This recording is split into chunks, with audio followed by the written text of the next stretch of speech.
안녕하세요. 서플란트 치과 원장 박보관입니다. 이번 시간은 지난 12월을 되돌아보면서 실제 임플란트 수술을 한 모습을 보여드리면서 얼만큼 고리식을 하고 있는지에 대해서 보여드리고자 합니다. 보통 치과에 가시면 임플란트 식리뿐만 아니라 고리식에 대한 이야기들을 듣기 마련인데, 실제로 저희 병원에서 얼만큼 고리식을 시행하고 있는지 제 스타일에 대해서 보여드리고자 합니다. 일단 첫 번째 사진입니다. 이분 같은 경우에는 좌측 아래 바라보는 방향이기 때문에 반대 방향입니다. 좌측 아래 치아가 결손되어 있으며 왼쪽 위에 치아는 부러져 있는 상태, 그리고 상악니는 썩어 있는 상태. 그래서 이분은 임플란트를 시행하였습니다.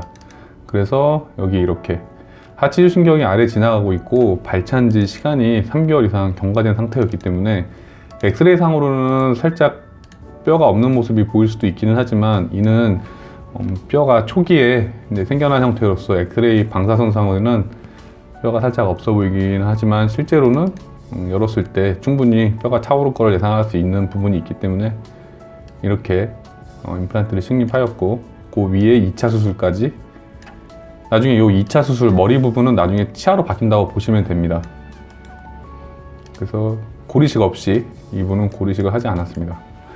이렇게 시행하였습니다. 그리고 다음 이분은 이제 과거에 이렇게 심었었고 12월에 아래 앞니와 우측 아래 이렇게 심었습니다. 근데 치아가 없는 거에 비하면 뼈가 원체 많은 분이고, 여기 같은 경우에는 잔뿌리, 이제 뿌리만 남아있는 상태인데, 발치하면서 바로 그날 심는 발치직지 식립을 선택을 하여 임플란트를 시행하였습니다. 그래서 이렇게 머리 부분까지 올린 상태이고, 아래도 마찬가지 이렇게 시행하였습니다. 결론적으로 이분은 고리식을 시행하지 않았습니다. 이분은 오신 날 바로 심었으며 이렇게 잔뿌리들이 남아있는 상태, 빼고 나면은 치아가 빠진 자리는 발치화가 되죠. 이렇게 치아들이 잔뿌리들만 남아있는 상태, 머리는 없고 밑에만 남아있는 그런 경우인데, 그리고 이분 흥미로운 영상을 제가 나중에 올릴 건데, 이쪽에 이제 뿌리에 염증들이 있어서 재신경 치료를 시행하였고 경과는 좋습니다. 저는 이렇게 살릴 수 있는 치아라면 가능하면 재신경 치료도 접근이 가능하다면 시행하는 편이고, 당연히 해야 되고, 발치를 이야기하는 병원들도 있죠. 그래서 이날 마취를 하고 여기 잔뿌리들을 빼면서 바로 그 발치화 자리에 이렇게 식립하였습니다. 발치화 깊이나 높이로 봤을 때 충분히 치유가 많이 이루어질 것이고, 이렇게 두 군데 식립하였습니다. 그리고 위쪽은 상태가 안 좋기는 한데 동요가 없고, 지금 당장 뒤쪽에 7번 자리에 심는다는 게 큰 메리트가 없어 보였고, 왜냐하면 상악동 뼈가 이렇게 내려와 있기 때문에 염증도 심했고, 또 이쪽에 심는 게 크게 메리트가 없었기 때문에 6번째 치아까지만 계획을 해서 위쪽은 브릿지, 아래는 임플란트, 이런 식으로 시행하였습니다. 임플란트를 하나 더 심는 게 목적이 아니라 어쨌든 최소한의 비용과 최소한의 기간으로 식사를 가능하게 하는 것, 그것이 목표입니다. 어쨌든 이분은 뼈 이식을 하지 않았습니다.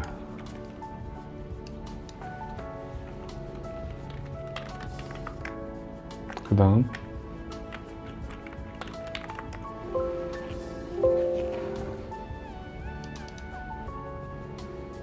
이분은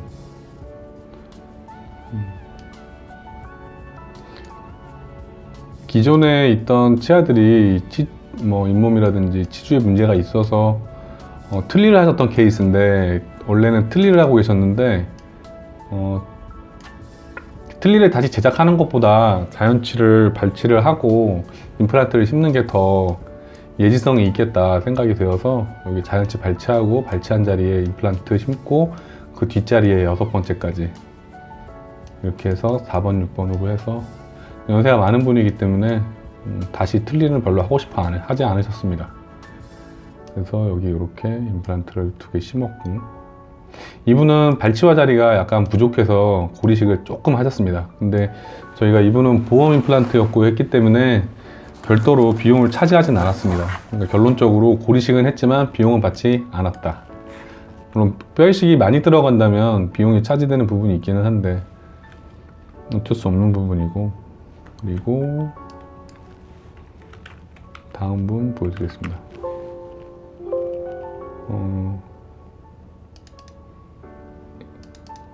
이분은 원래 갖고 있던 송곳니가 이제 깨져서 오신 경우인데, 송곳니 발치하고 그 부분에 임플란트를 이렇게 식립하였습니다. 그리고 발치와 주변으로, 송곳니는 뿌리가 크기 때문에 발치하고 나서 구멍이 크기 때문에 저희가 멤브레인을 따로 쓰진 않았지만, 막을 따로 써서 막아주진 않았지만, 그래도 부피를 스카폴드 효과라고 하는데 약간 차폐막 같은 역할을 어느 정도 해주기 때문에 골 이식제를 집어넣고 그쪽이 이제 피떡이 쌓이면, 항상 이제 피떡이 지고 나서 그쪽이 치유되면서 뼈가 차오르기를 기대하는 그런 차원에서 GBR 아닌 GBR을 하였습니다. 경과는 물론 좋습니다. 그리고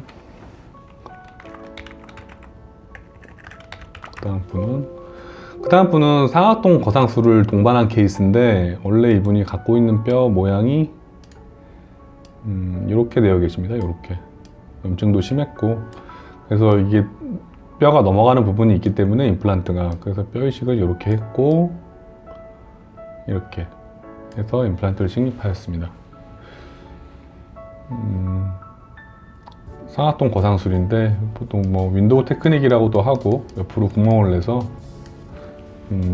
턱 밑으로 해서 이쪽으로 해서 뼈 이식을 하는 시술인데, 보통 이제 이걸 겁내하는 원장님들도 많고, 하지만 저는 너무나 경험이 많기 때문에 임플란트 식립까지 순수하게 걸린 시간은 마취 시간 제외하고 한 20분 내외였던 걸로 기억을 합니다. 저는 윈도우 테크닉을 하든 옆으로 들어가든 밑으로 들어가든 보통 20분을 넘기지 않는 편입니다. 임플란트를 여러 개 심어도 마찬가지. 여기는 예전에 심어놓은 임플란트고, 그러니까 위턱 이렇게 상악동 쪽으로 뼈가 너무 없는 경우에는 제가 지금 동그라미 친 만큼 반드시 고리식을 합니다. 고리식을 하고 나면 이제 밑에 있던 막도 이렇게 올라가게 되고, 나중에 이제 뼈가 차게 되죠.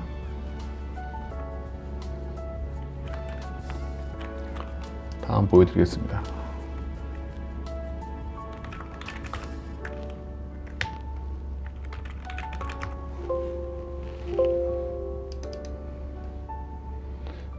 이분은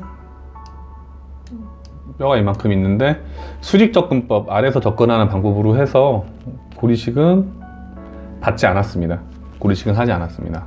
고리식은 하지 않았고, 뭐 이렇게 봤을 때는 조금 넘어가 보이긴 하는데, 워낙 상악동이라는 게 입체적인 모양을 갖기 때문에 충분히 뼈를 확인했고, 이렇게 수직으로 접근해서 약간만 들어 올리는 방식으로, 위턱 뼈를 조금만 들어 올리는 방식으로 상악동을 시행하였습니다. 아마 이것도 이제 환자분들은 잘 모르기 때문에 철저히 이제 치과 의사 양심에 의존할 수밖에 없는 건데, 이것도 뼈 이식이라고 하고 조금 더 들어 올리고 고리식을 해서 비용을 받을 수 있는 부분이긴 하지만 그렇게 하지 않았습니다.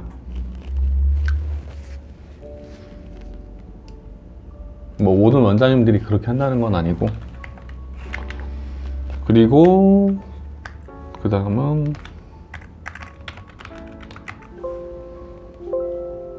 이분. 처음 사진은 네, 이렇습니다. 잔뿌리가 여기 있고, 여기 잔뿌리 조금 있고 그런 모습이고, 여기 7번 치아 결손되어 있고, 그래서 총 임플란트 3개를 심었고, 이렇게 이 아래 녹색으로 그 줄을 그은 건 하치조 신경, 위험하지 않게 임플란트 식립했고, 꽤 뼈 상태가 좋았기 때문에 위에 머리까지 모두 올린 상태, 발치 즉시 식립을 하였습니다. 발치 즉시 할 때 이제 잇몸에 가려져 있기 때문에 감각이 쉬운데, 이렇게 나사선이 위쪽으로 노출된 상태로 절대 심으면 안 됩니다. 이렇게 아래쪽으로 묻히게, 원래 뼈 높이에 딱 맞게, 혹은 그 하방으로 식립하였습니다. 이분은 뼈 이식하지 않았습니다. 그리고 끝으로 보여드리자면, 이분은 이렇게 결손되어 있고 양쪽 결손되어 있는 상태, 임플란트 식립하였고 상태가 좋아서 역시 2차 수술까지 한 번에 진행하였으며, 위쪽도 마찬가지로 여기는 위태 마지노선에 있기는 한데, 이 정도면 굳이 뼈 이식을 할 필요가 없습니다. 충분히 이 정도도 뼈 이식을 한다고 설명을 드리고 과금할 수 있는 경우이긴 하지만, 그럴 필요가 없다고 생각했기 때문에 이렇게 해서 임플란트를 식립하였습니다. 이렇게 해서 총 지금 케이스만 봐도 제가 말씀드린 시간 중에서 임플란트 하면서 뼈 이식을 했던 분은 상악동 거상술이 필요했던 그 한 분을 제외하고는 총 3명, 상악동까지 3명, 한 분은 상악동을 했고, 2분은 그냥 발치 즉시 하면서 뼈 이식을 했고, 그렇게 되었습니다. 별로 재밌는 얘기도 아니고 누가 볼지 모르겠지만, 어쨌건 이번 달은 대략 이렇게 정리해 볼 수 있을 것 같습니다. 저도 사실 이렇게 통계를 내본 적은 별로 없는데, 제가 해놓고 보니 이번 달 보니 확실히 제가 고리식을 좀 피하는 편이긴 하구나, 그런 생각이 듭니다. 그렇다고 해서 안 해야 되는 거를 하는 것도 문제지만, 정말 꼭 반드시 해야 되는 거를 안 한다고 하는 건 사실 더 큰 문제이긴 합니다. 원장님들마다 스타일도 다르고, 어쨌건 12월 28일 올 한 해 잘 또 마무리하시고, 마무리할 게 뭐 얼마나 있겠냐마는 즐거운 연말 되시길 바랍니다. 이상입니다. 감사합니다.